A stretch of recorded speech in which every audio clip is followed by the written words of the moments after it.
Oh, yes, yes, yes. All right. I'm messing around with things today, and I am definitely going to try and enjoy this stream. I've changed the setup a little bit, and yeah, we're about to get going. There's the Dave. How you doing, Dave? How's it going? Yeah, good, good. How you doing? Yeah, not too bad, thanks. Just full of curry at the minute. Oh, nice. Ah, man, I could do with a curry myself, but then I feel like that every single day, don't you?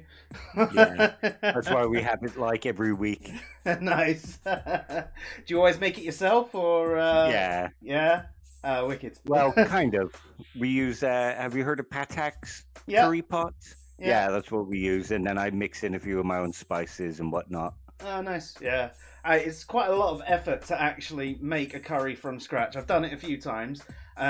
Simple ones are a bit easier, like a butter chicken. But I actually went to the effort of making a tikka masala from scratch, hoping it was going to taste just like a proper one that you get from an Indian. And unfortunately, it tasted like Lloyd Grossman's jar, which happens to be probably Ugh. my least favourite jar of tikka masala I'd ever had. So Yeah. a little bit disappointed there, but never mind. So tonight we're going to try something a little bit different with the music. I'm still going to do the same sort of thing, have the tunes on the go. But some people have said it's a little bit distracting. Some say sometimes it really works, and then sometimes it's too heavy. So there's a couple of different things I'm going to try over the next couple of streams. I'm going to try some ambient drum and bass at some point, so it's not as heavy, so it's just chilled quite the way through. But tonight I'm going to try playing a little bit of trance. And see if that suits people a little bit better. If it comes to it, and you know the ongoing theme is that the music is just too distracting, then no skin off our nose. I'll have a mix beforehand and a mix towards the end, and we'll keep the core of our show, and as it is. Tonight, actually, I actually put out a request for anyone who has a band or makes music or anything like that to send in some tracks. One of my buddies from the days when I used to make music myself got in contact, said you can use my tracks, so we're going to just be playing some of his trance today. Nice Also, one. a band called Tormentor have said we can sent us an album that we can play at some point, so we will be using that as well at some point too. So yeah, I suppose we should just really get on with it.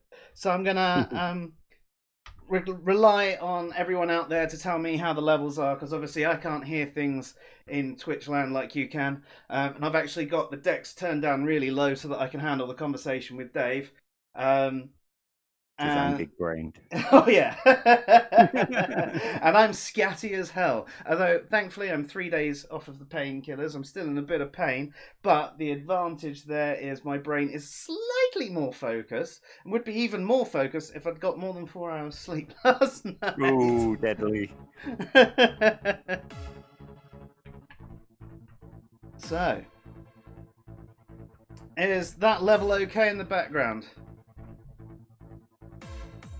It's not overpowering me, but I'm not on the Twitch stream. Okay, cool. Well, if anyone out there can let us know who's watching right now, that'd be fantastic.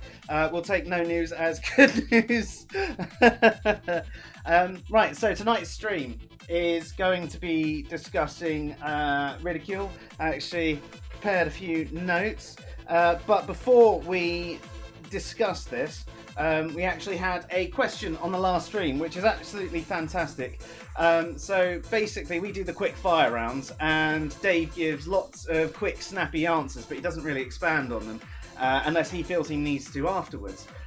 So what we're looking for from you guys is a bit of engagement. Either you can let us know in the chat right away, or if you want to let us know afterwards, that's perfectly fine as well. And we will, endeavour to cover it off in the next stream. So this one was from Ronnie, and he says, Dave, why do you think the world would not be better off without religion? Okay, that's kind of a big question. See, it's treating religion as this one single monolithic thing when that's not actually what it is. If Oh, we've lost you, Dave. Oh, you're back. ideas. Oh, sorry, did I cut off? You did, yeah. Sorry. Carry on. Okay, the question's kind of big and open, and it treats religion as this kind of monolithic thing where all religions are equal, all religions have the same ideas, all religions have the same practices, and I don't really see it like that.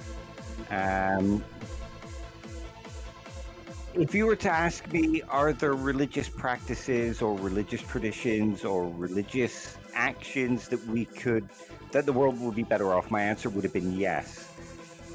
But I would say the same thing for certain social practices or economic practices or economic ideas, social ideas.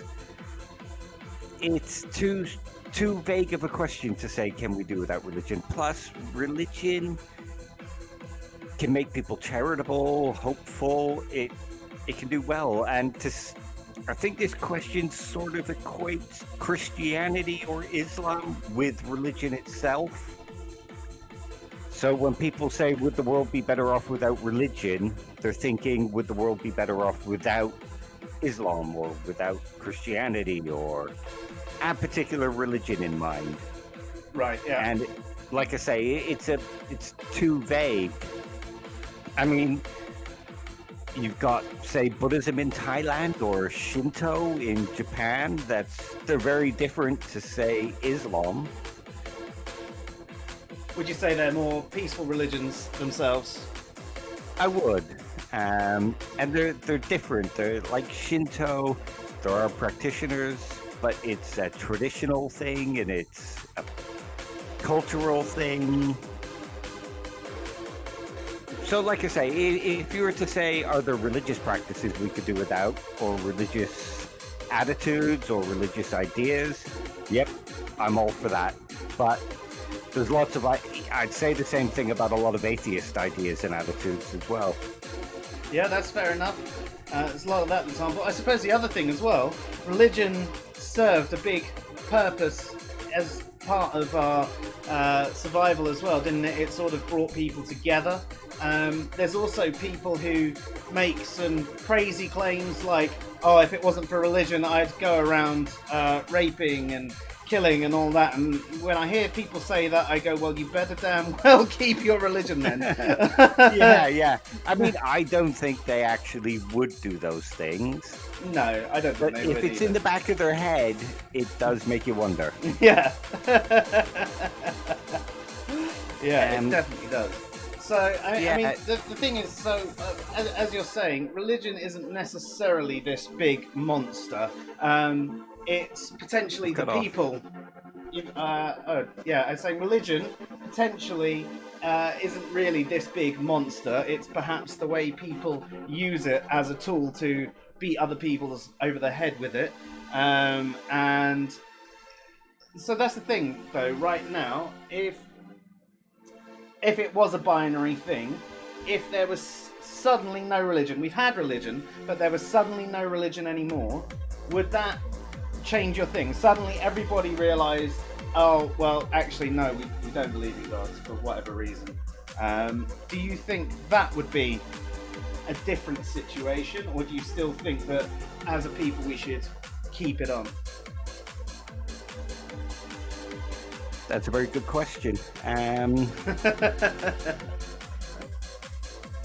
No, but I'm not really sure that could happen. We would need something to replace religion with.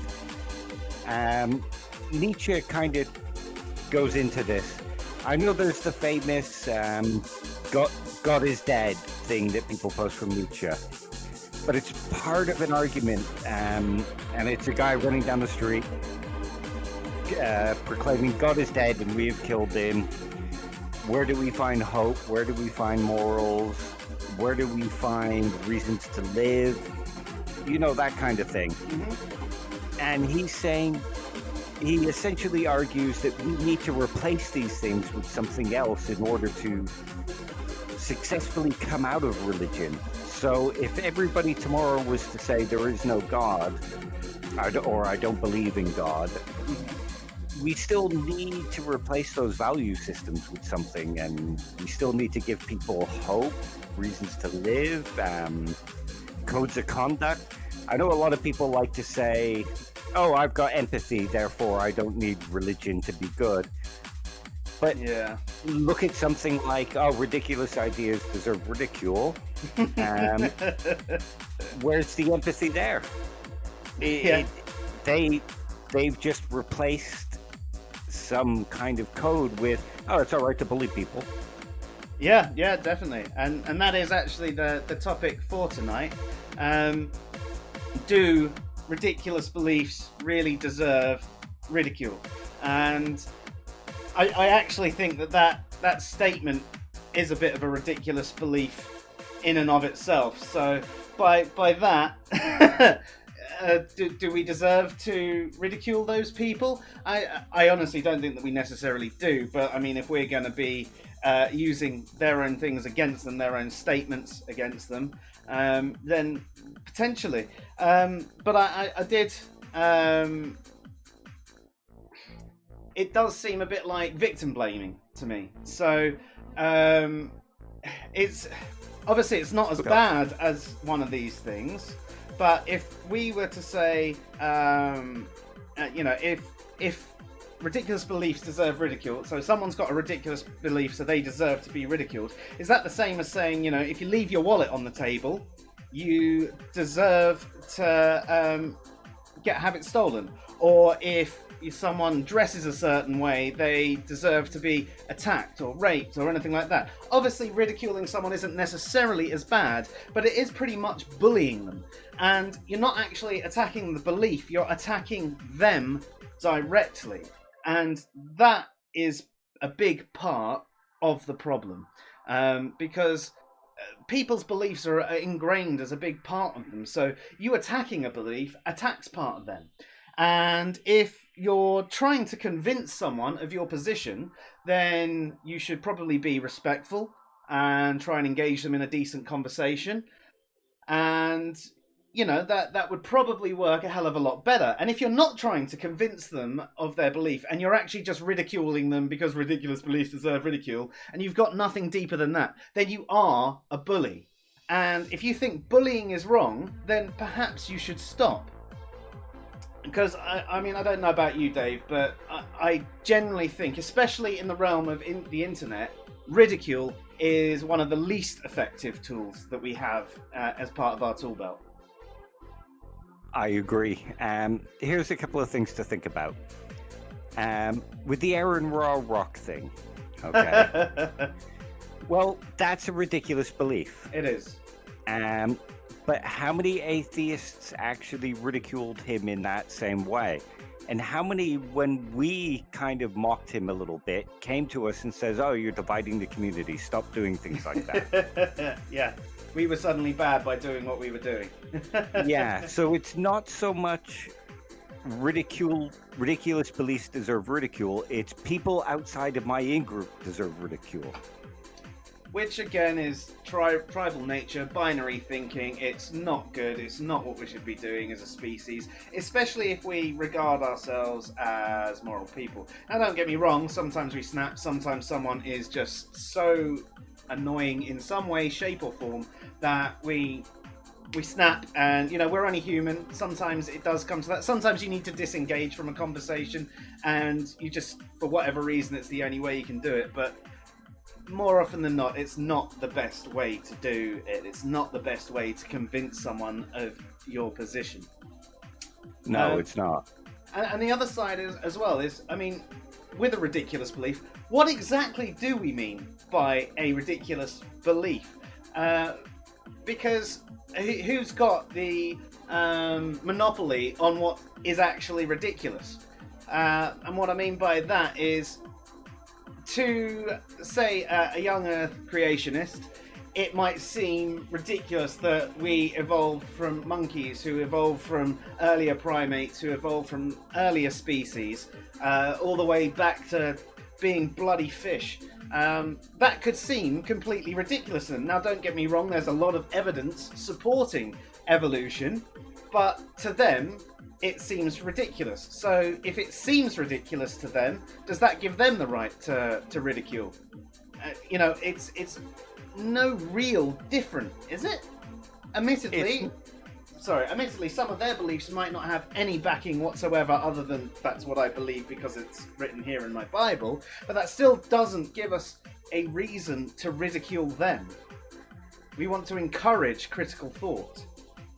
Exactly, and that's what I was just about to bring up. By ridiculing them, you're not actually teaching them to think critically or getting them to think logically. You're just making them conform. And is that all you really want? Now, what is your purpose for these discussions that you're having online with theists, really? What is your actual purpose? Because if you've got a genuine positive purpose, then perhaps attack this in a positive way. If you don't actually have a positive purpose, then are you anything more than a bully? And really, maybe you should reassess what you think and what you do, because you are being ridiculous. Exactly. I think I saw one of the comments is that they had unfalsifiable beliefs and therefore they deserve ridicule. Well, we all have unfalsifiable beliefs to some extent. So, yeah.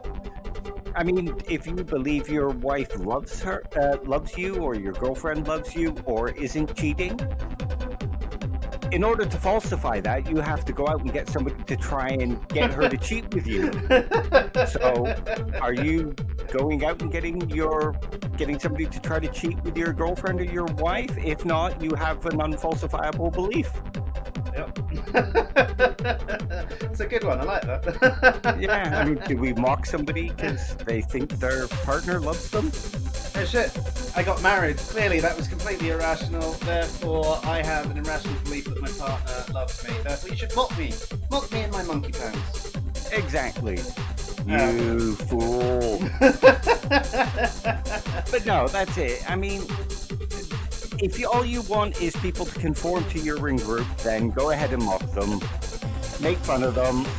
But if you want them to think critically, I mean, I think this whole lack of belief thing is ridiculous. I don't mock them. I mean, you try to engage them in conversation, don't you? You try and explain it.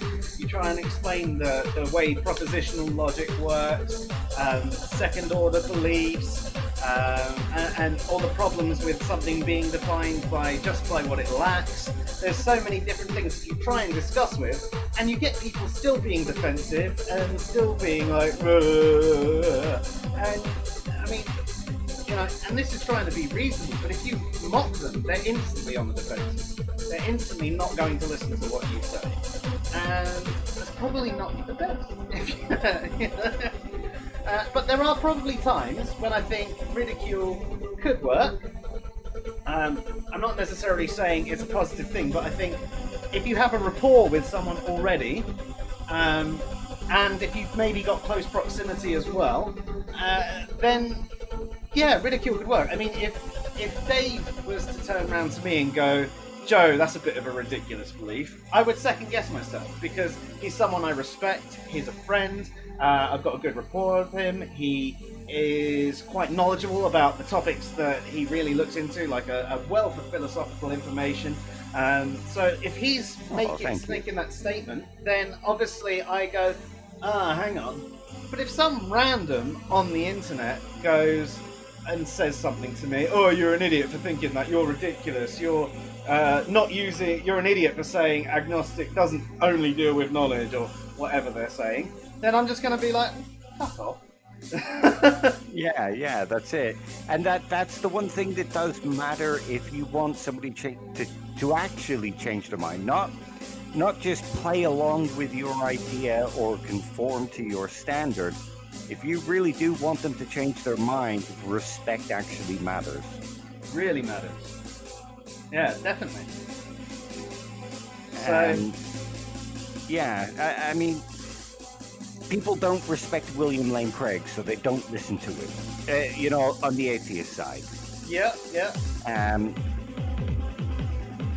So He does make quite a few poor arguments, though, doesn't he? oh yeah. The having no respect for them stops them actually listening to anything he says at all. Mm-hmm. Whereas lots of them listened to Aaron Raw's rock argument and defended it. Because they have respect for him, even though he's wrong.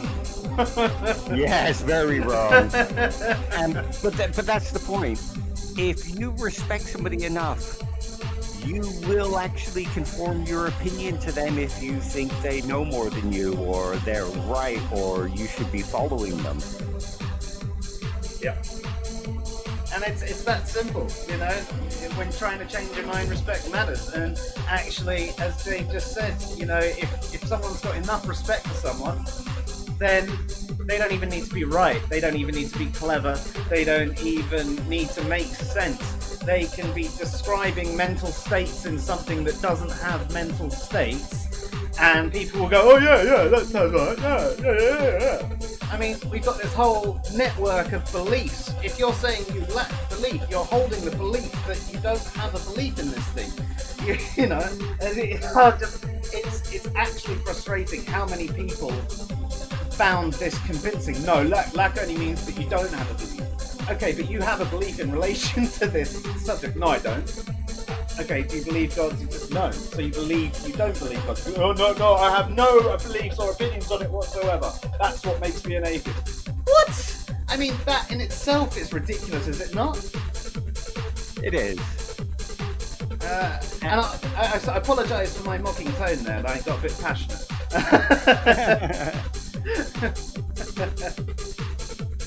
Yeah, I don't know, man. It's one of those things that I think we should all try and be a bit more respectful, and even if you don't agree with the idea or the person, have a conversation with them, find out why they believe what they believe, try and actually understand their point of view. Don't just assume every single theist you talk to thinks the exact same thing and is completely irrational, because they're not. I've had some amazing conversations with so many theists, and actually quite often on the internet I tend to get on better with them now because they realise I'm willing to listen to them rather than just being another dogmatic atheist that's going to attack them. And even if I don't agree with them, we still have a good discussion, and sometimes I learn something about their perspective as well, which is absolutely fantastic. I love learning things, don't you?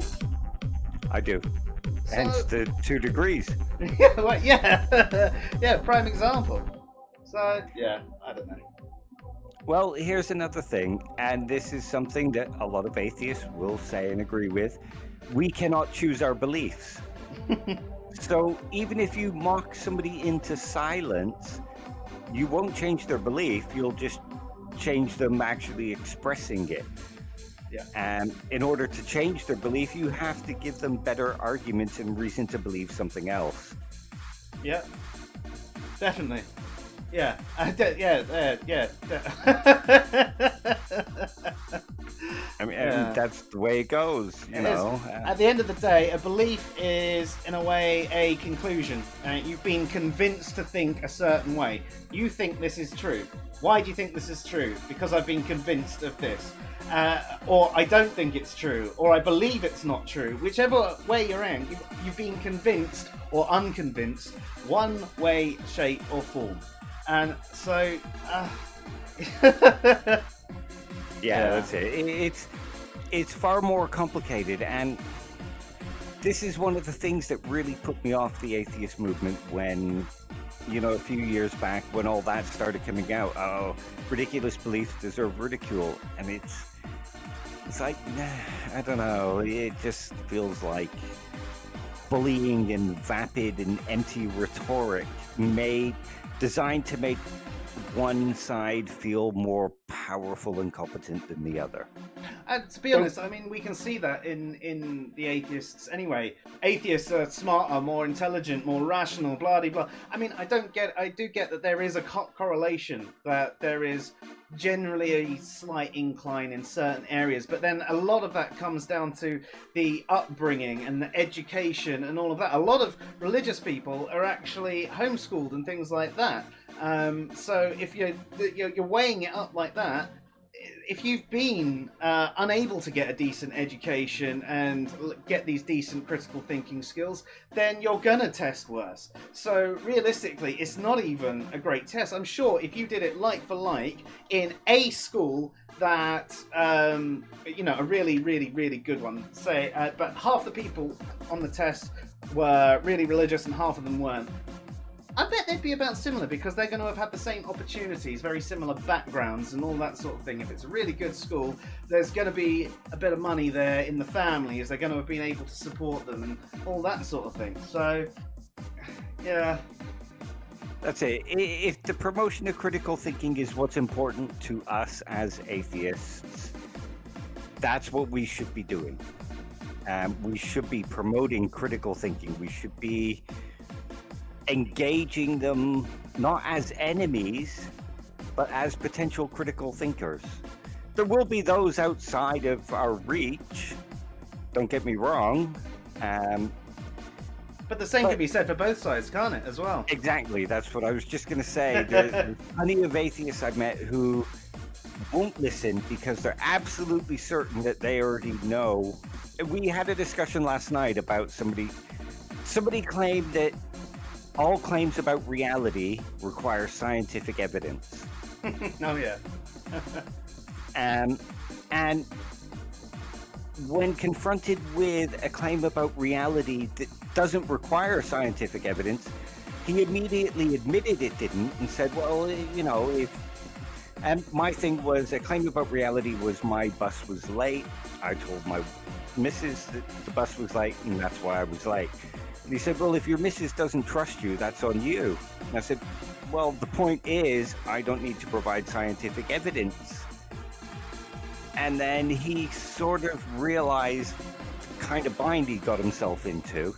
And at one point, he even argued that it wasn't a claim about reality. Oh, yes, I remember that. Yeah. And even when he finally agreed that not all claims about reality require scientific evidence, he still said my argument was moot and didn't change anything he said. All that had happened is he put it sloppily. And to me, it shows the kind of dogmatism of some atheists, where there are certain catchphrases and those catchphrases must be defended. Yeah. Well, and another one is the morality is subjective, because theists say it's subjective, and therefore that many actually think objective morality means it comes from God, and that's not what it means. And I actually had a good conversation the other day that someone said, it wasn't until I spoke to you that I didn't realise objective morality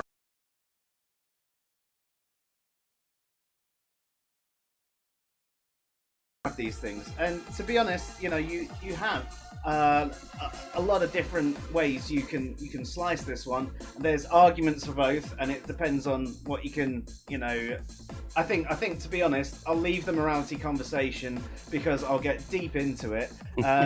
We've done podcasts and we've got a lot of different stuff, and there's articles on Answers in Reason which you can read, which explain my perspective, Dave's perspective, and all of that. And it's a lot more complicated than subjective versus objective. That's the first thing you need to understand.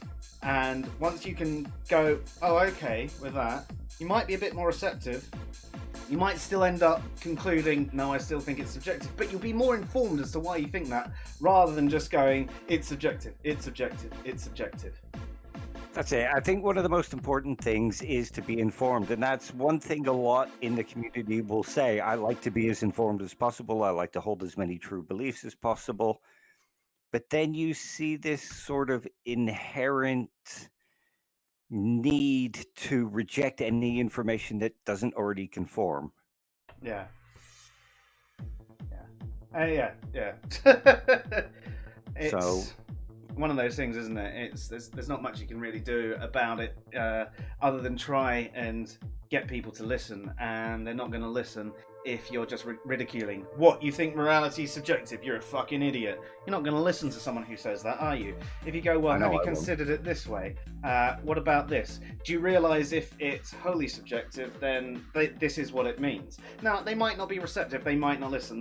We have anchored biases in us, and you know, there's so much ingrained into, if you're an atheist, you have to think this, and there is almost a sort of form of dogmatism going on that has led so many atheists to actually have ridiculous beliefs and positions on things and be uninformed on topics, but because all the other atheists are saying, it's a bit of an ad populum, and they go, yeah, well, it must be true because that's what other atheists say, and all atheists are super smart, rational people, and I'm an atheist, so I'm super smart and rational, and I agree with these guys, so there we go. You're wrong.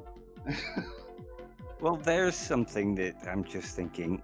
Is the idea that ridiculous beliefs deserve ridicule actually stifling thought and discussion in the atheist community because people are worried to make an argument that's different in case they get ridiculed? That's a good point. You might have something there. I don't know. No, I don't. But I'm just wondering if it's sort of a self-reinforcing policing thing.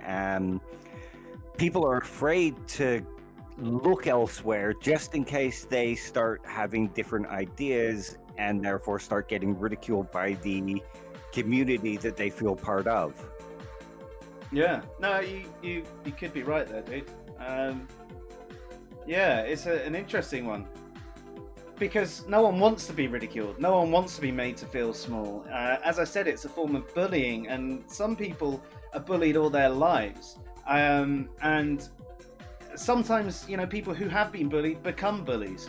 And, you know, there might be many atheists who grew up being bullied because they weren't confirmed or something like that. I mean, I remember when I lived in the States and I went to Ohio to stay with my friend and his uncle on the farm.